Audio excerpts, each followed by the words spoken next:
So I recently released a video about Netflix's huge and surprising decision to start being completely transparent with their viewership numbers. A decision that will have big ramifications for years to come, both for creators and for all streaming platforms. As someone who has sold 2 documentary originals to Netflix, it is pretty incredible to see all the viewership numbers laid out, and today I want to dig through the piles of content to see where my films stack up and what we can glean from the numbers. First, you can watch my entire video on what Netflix's full transparency decision means by clicking the link in the description below, but the general gist is this. After 15 years of not releasing any of their viewership numbers to the general public, Netflix did a 180 and released not some of their numbers, not the top 10% of their viewership numbers, but all of the viewership numbers for every piece of content on the entire platform. The big caveat is that it only pertains to the first 6 months of 2023. The result for filmmakers like myself is that now we can actually see just how many people are actually watching our films on the platform. These are numbers that filmmakers have never been able to see, though I'm sure they've made some exceptions for the Finchers and Scorseses of the world. Some quick background. My wife and filmmaking partner have sold 2 films to Netflix, one 40-minute documentary short called Heroin. There's 50 chances to get into long-term recovery. And one feature-length documentary called Recovery Boys. This is life, and that's all we got. Heroin came out in 2017 and Recovery Boys in 2018. I'm working on a full video now breaking down the entire process of creating these 2 films and how we're able to sell them to Netflix as Netflix originals. So subscribe to see that video in a few weeks. Out of the 2 films, Heroin specifically had a pretty amazing run. It premiered at the Telluride Film Festival, played at festivals like the Obama Foundation Summit and Meet the Press Film Festival. My wife Elaine, who is the director of the movie, was on The Daily Show. Please welcome Elaine McMillan Sheldon. And to cap it off, the film was nominated for an Academy Award in March 2018. For Best Documentary Short Subject. Heroin, Elaine McMillan Sheldon, and Curran Sheldon. We lost. Heaven is a traffic jam on the 405. Frank Steele. But we did end up winning an Emmy Award a few months later, which lessened this thing a bit. As much as a short documentary can, it really felt like the Netflix machine had it everywhere. Billboards in Los Angeles, bus stops in New York City, reviews from the New York Times, LA Times, IndieWire, and more. This is what Netflix gives you, a giant potential audience and the possibility of getting more eyeballs on your film than you ever really dreamed was possible. Though with all that being said, we've never actually known how many people have watched either film. I couldn't even fathom a guess. 10,000, 100,000, millions? It was impossible to know. Until now. With Netflix releasing all of their viewership data, we can now download the spreadsheet and take a look. So today we're going to do just that. So let's dig into it. All right, so the first thing, if you want to actually look at all these numbers for yourself, you just got to go to Netflix's page. And if you just Google what we watched, Netflix engagement report, you'll be able to find it. All right, so once you're on the page here, you just scroll down to download the report here and just click it. It's just a giant spreadsheet. That's it. Nothing fancy. What sticks out to me right away is just the unbelievable amount of viewership hours that are on Netflix. We all knew it was the most popular streaming platform in the world, but this is a whole nother level. And remember, this is only for 6 months, from January to July of 2023. Right off the top, you see The Night Agent Season 1 on the top with 812 million hours viewed. That's nearly 1 billion hours, which is insane.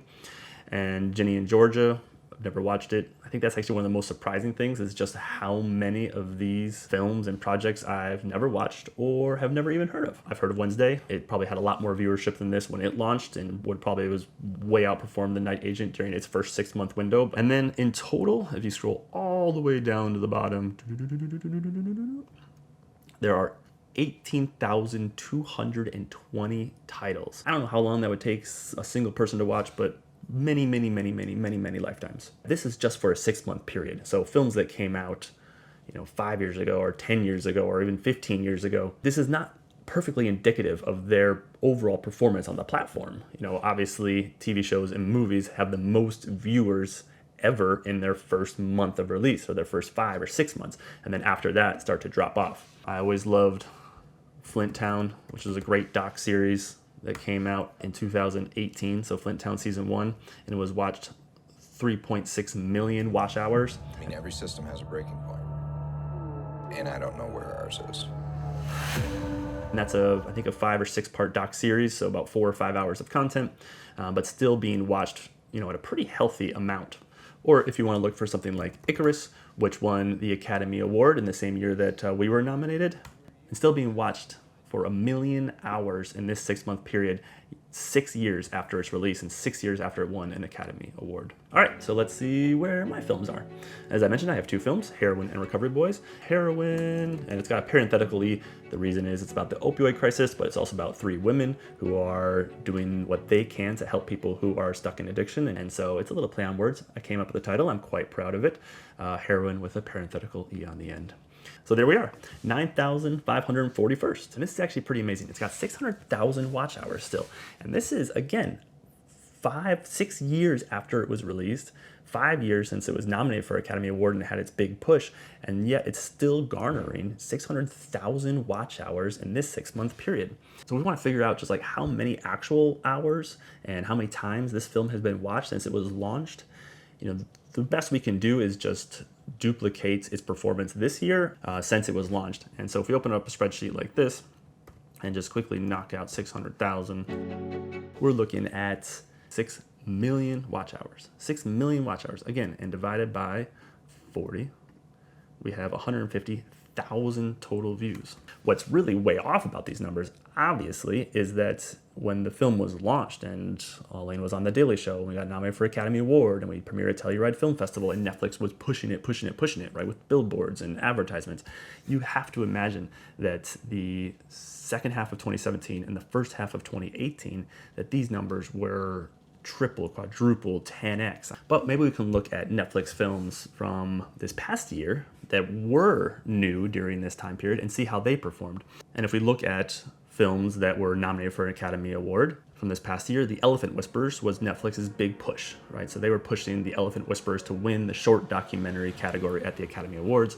And so if we look through the spreadsheet, and again, this was during the time period that they were really pushing this film for Academy Awards, and go to The Elephant Whisperers, we can see that it ranks much higher in the top 20% of all Netflix content in the world, and it was getting 7.1 million watch hours, and that's incredible. And so even if you go to the spreadsheet and say that Heroin, during its 2 big quarters when it launched and then when it was getting pushed for Academy Award, was at 6 million watch hours, you're suddenly looking at numbers that are quite a bit bigger. Let's say it just dropped down to 600,000, it's just been there for the last 8.5 years. But then you add in the 6 million, you're looking at total watch hours of 16,800,000 watch hours. And I would say that's probably a conservative estimate, because obviously the second half of 2018 or 2019, or even in 2020 when the opioid crisis was a big story, the film probably performed a lot better than it did at the beginning of this year, where I would say though it's still a big problem in the world, the opioid crisis has not been as publicized as it was between 2017 and 2020. Or we'll just round that up to 17 million to make it easy, and then you divide that by the actual length of the film, which is 40 minutes, and you're looking at something that got 425,000 views, which is just an absolutely incredible number. And if you're looking at Recovery Boys, now it launched in June 29th, so this one was probably not applicable. But let's say that the jump was as big. So maybe 4 million during its first launch period, 10x what it is now, which I think is probably pretty close to something like a Heroin, though we'll never really know. And then maybe it drops off to 1 million, and say conservatively, again, that 400,000 for all of its other numbers.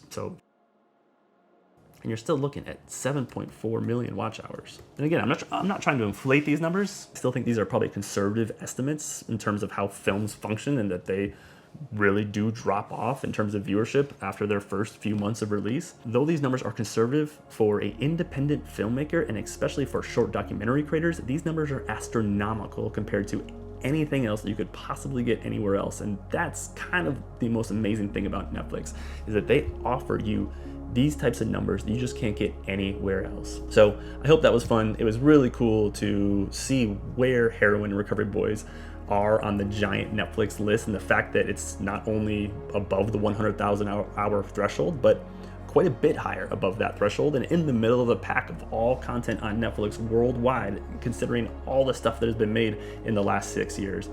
And it's just so nice to see films that you made continue to educate and entertain and hopefully be a beacon of hope for a lot of people that are going through the things that our films touch upon, right? Addiction and recovery.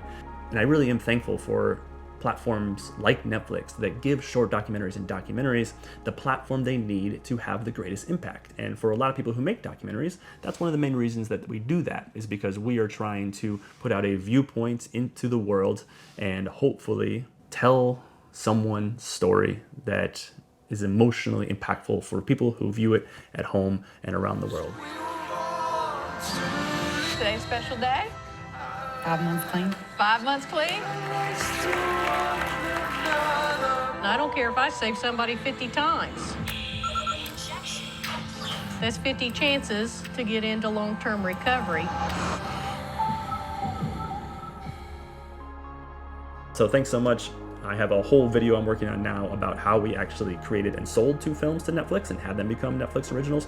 So subscribe and look for that in a few weeks, and we'll see you in the next one.